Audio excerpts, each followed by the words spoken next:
अस्सलाम वालेकुम नाज़रीन। आजकल पाकिस्तान क्रिकेट टीम के हवाले से जो $1 मिलियन सवाल है, वो सवाल ये है कि पाकिस्तान का नया कप्तान कौन होगा। आखिर इस सवाल की जरूरत क्या पड़ी है, क्योंकि इस वक्त पाकिस्तान क्रिकेट टीम के जो वाइट बॉल फॉर्मेट के कैप्टन हैं वो शाहीन शाह अफरीदी हैं।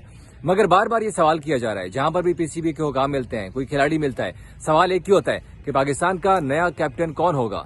T20 वर्ल्ड कप आ रहा है, न्यूजीलैंड के खिलाफ सीरीज आ रही है, उसके फौरन बाद T20 वर्ल्ड कप सर पर आन पहुंचा है। तो इन सवालों की जरूरत क्यों पड़ रही है, और इस वक्त T20 कप्तानी की दौड़ जो हो रही है, जो रेस हो रही है, उसमें कौन कौन से नाम शामिल हैं, ये नाम भी आपको बताएंगे। लेकिन उसमें एक ऐसा नाम भी आया है कि जो खिलाड़ी चंद दिन तक 17 रुकनी स्क्वाड का हिस्सा भी नहीं था, अब उसको भी पाकिस्तान टीम की कप्तानी की लिस्ट में, जो इस दौड़ में है, शामिल कर लिया गया है। तो इन तमाम तरह सवालों के जवाब हम आपको देंगे, क्योंकि कराची में भी चेयरमैन पीसीबी ने एक प्रेस कॉन्फ्रेंस की, वहीं पर उनसे एक सवाल हुआ था कप्तानी के हवाले से।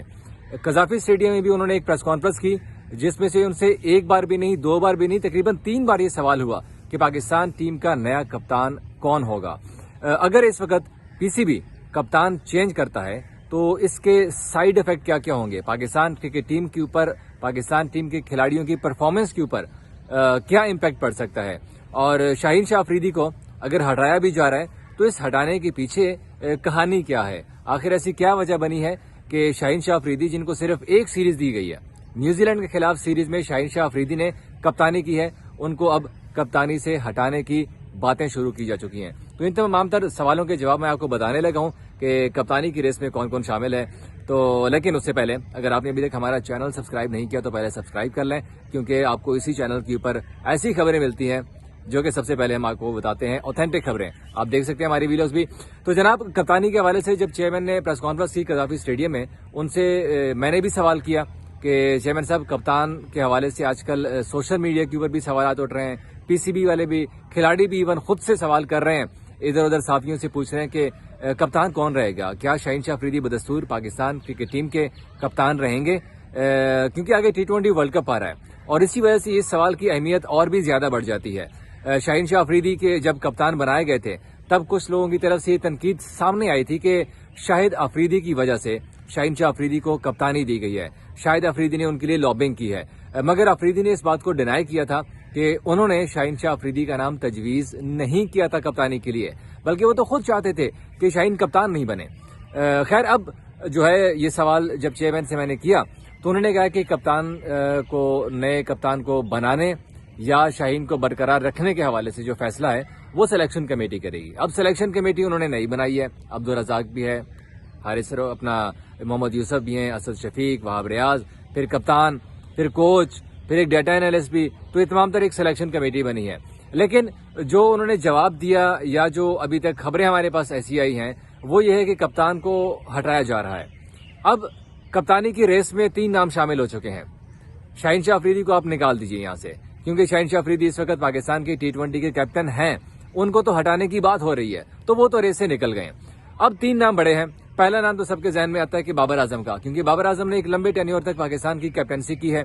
अब किस वजह से उनको हटाया गया था ये भी आप जानते हैं, ज़का अशरफ के दौर में जब मामलात थोड़े से बिगड़ गए थे। फिर उसके साथ साथ मुल्तान सुल्तान के कैप्टन, PSL में बड़ी अच्छी कप्तानी की है मोहम्मद रिजवान, और मोहम्मद रिजवान ने डोमेस्टिक में भी कप्तानी कर चुके हैं। टीम में भी बड़ी अच्छी उनकी, वो कहते हैं ना कि ताल्लुकात खिलाड़ियों के साथ जो होते हैं, वो भी रिजवान के बड़े अच्छे हैं सारे खिलाड़ियों के साथ। बहुत सारे खिलाड़ी चाहते भी हैं कि अगर कप्तान को बनाना भी है तो मोहम्मद रिजवान को बनाया जाए। लेकिन दूसरी जानिब शादाब खान इंजरी की वजह से टीम से बाहर हुए, फिर आउट ऑफ फॉर्म हुए, लीग्स में गए, वहां पर भी आउट ऑफ फॉर्म हुए, डोमेस्टिक के लिए वहां भी कुछ परफॉर्मेंस नहीं दिखाई। फिर सवाल खड़े होने शुरू हो गए कि क्या शादाब की टीम में जगह भी बनती है या नहीं। तो शादाब PSL में आए, PSL में इस्लामाबाद यूनाइटेड को चैंपियन बनवा दिया, बॉलिंग अच्छी की, फील्डिंग अच्छी की, बैटिंग अच्छी की। तो अब शादाब भी इस कप्तानी के रेस में शामिल हो चुके हैं। बाबर आजम, शादाब खान, मोहम्मद रिजवान, ये 3 नाम इस वक्त कप्तानी के रेस में शामिल हैं। लेकिन जो सबसे हॉट फेवरेट जैसे मैं कहूंगा, वो नाम है मोहम्मद रिजवान का। इस हवाले से मैंने जिस बंदे से बात की, मैं आपको ऑन कैमरा तो वो बात नहीं बता सकता कि आया कप्तान कौन होगा पाकिस्तान की टीम का। तो उन्होंने उल्टा हमसे पूछा कि आपके ख्याल में किसको होना चाहिए। तो हमने कहा कि रिजवान ही, अगर शाहीन को आप लोगों ने हटाना भी है तो रिजवान ही सूटेबल ऑप्शन बचते हैं, क्योंकि बाबर आजम ने खुद भी कह दिया था कि अब वो कैप्टनसी नहीं करेंगे। जब जका अशरफ ने उनको कहा था कि आप सिर्फ ओडीआई फॉर्मेट में कैप्टनसी, टेस्ट में करें कैप्टनसी, लेकिन खैर जो भी थी वो चीजें अब किस्सा पारियां बन चुकी हैं। तो उन्होंने भी कहा, रिजवान, जब हमने उनको नाम लिया कि मोहम्मद रिजवान को होना चाहिए, तो उन्होंने रिजवान के नाम को सेकंड किया। आज भी जब चेयरमैन से सवाल हुआ, जब कजाफी स्टेडियम में उन्होंने प्रेस कॉन्फ्रेंस की थी, वहां पर जब सवाल हुआ तो उन्होंने कहा था कि कप्तान का जो फैसला है वो सिलेक्शन कमेटी इस कैंप के बाद करेगी, और कप्तान जिसको बनाया भी जाएगा उसके लिए कुछ नया क्राइटेरिया रखा है। तो इससे ये भी अज्यूम होता है कि अब शाहीन शाह अफरीदी की कप्तानी जो हटाने का फैसला है वो तकरीबन हो चुका हुआ है। अब पाकिस्तान की टीम का नया कैप्टन बनेगा, T20 फॉर्मेट का और ओडीआई फॉर्मेट का होगा, क्योंकि ओडीआई के मैचेस अभी नहीं है, लेकिन T20 के मैचेस होने जा रहे हैं। न्यूजीलैंड की सीरीज है, फिर आयरलैंड, फिर इंग्लैंड के खिलाफ सीरीज, और T20 वर्ल्ड कप है सबसे इंपॉर्टेंट जो है।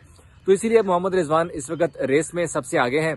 उसके बाद सेकंड नंबर पे शादाब खान हम कह सकते हैं, क्योंकि शादाब खान इस्लामाबाद यूनाइटेड को चैंपियन बनवा चुके हैं, और चेयरमैन साहब खुद कह चुके हैं कि जो पीएसएल के टॉप परफॉर्मर हैं उनको हम ज्यादा फोकस करेंगे। देखिए, इस टाइम कप्तान को हटाने का जो साइड इफेक्ट है वो भी बहुत ज्यादा आ सकते हैं। उसकी रीजन ये है कि शाहीन शाह अफरीदी क्योंकि लीड कर रहे थे लाहौर कलंदर्स को, नो डाउट उनकी परफॉर्मेंस अच्छी नहीं थी, लेकिन पाकिस्तान टीम का कैंप लगने जा रहा है और उस कैंप में 26 से 27 खिलाड़ी शामिल हैं। तो इन तमाम तर खिलाड़ी एक ऐसे कैंप में जा रहे हैं जब उनको पता ही नहीं है कि उनका कप्तान कौन है, उनका लीडर कौन है। अब शाहीन शाह अफरीदी खुद भी चेयरमैन से सवाल कर चुके हैं, जो हमारे जराये ने कंफर्म किया था एक बार। तो इस वक्त इस सिचुएशन में अगर आप कप्तान को चेंज करते हैं सिर्फ एक सीरीज की परफॉर्मेंस की बेस के ऊपर, तो क्या आप रिजवान को अगर सपोज बनाते हैं कप्तान, तो न्यूजीलैंड के खिलाफ सीरीज में अगर परफॉर्मेंस अच्छी नहीं आती टीम को, तो क्या आप उसको भी चेंज करेंगे? क्या इंग्लैंड के खिलाफ सीरीज में जब परफॉर्मेंस नहीं थी तो कप्तान को फिर आप चेंज करेंगे? तो सवालात इस वक्त खिलाड़ियों के जहन में भी हैं, वो भी शशपंज का शिकार है कि हमारा कप्तान कौन होगा, और वो भी एन वर्ल्ड कप से पहले कप्तान को चेंज करना। अब शाहीन शाह अफरीदी का अगर आप नाम ले रहे हैं तो शाहीन शाह अफरीदी के भी दोस्त हैं, हारिस रूफ वगैरह सारे शाहीन के बड़े अच्छे दोस्त हैं। अगर आप रिजवान को बनाते हैं तो टीम्स, कहीं ये भी डर है कि कहीं टीम स्कैटर्ड ना हो जाए, कहीं टीम में जो है ना वो टीम बिखर ना जाए हमारी, क्योंकि इस वक्त पाकिस्तान की टीम में यूनिटी की जरूरत है। अगर कप्तान को आप चेंज करते हैं तो हमें इस बात का भी डर है कि शायद हमारी टीम जो है उसके ऊपर नेगेटिव इम्पैक्ट ना आ जाए, कहीं अल्लाह करे कि ना ही आ जाए। हमारी दुआ तो यही है।